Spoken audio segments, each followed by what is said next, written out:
XOR, we're going to be pulling in a lot of projects to get them trail ready. Now, whether that means setting up suspension, fabbing up roll cages, or just getting them ready to hit the trail, one of our most important tools here at the shop is our MIG welder.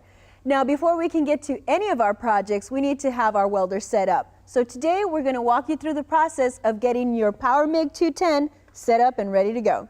Now, first things first, we want to determine what it is that you're going to be welding. If you're going to be patching up panels, then you want to run 0.025 the way we did when we were patching up our Scout. Now today, we're going to be running 0.030 so that we can weld up a thicker gauged mild steel. Now, if you're running axle brackets, suspension, or any kind of framework, you're going to want to run your Power MIG 256. That will allow you to run a 0.045 wire feed. Now, for what we're doing, our Power MIG 210 will be just fine.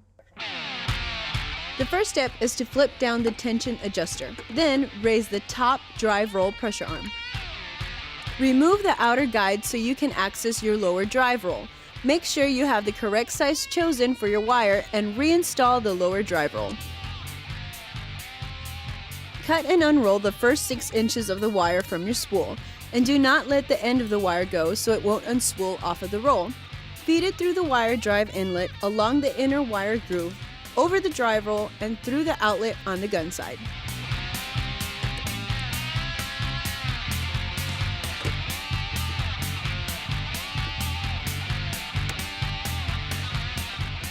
Power up your machine and squeeze the trigger on your gun to begin feeding wire down the length of the gun liner until it comes out the end of the gun several inches.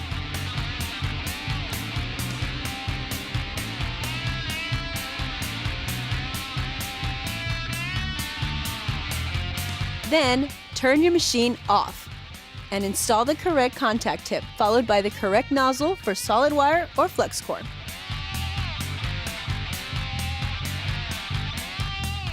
Now that we got all this set up, we're going to go with our recommended weld settings if we're going with the 14 gauge.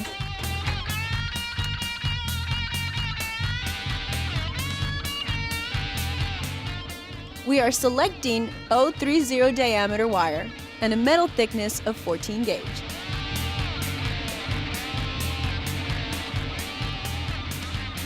Well, it's a lot easier than it looks and makes welding a breeze.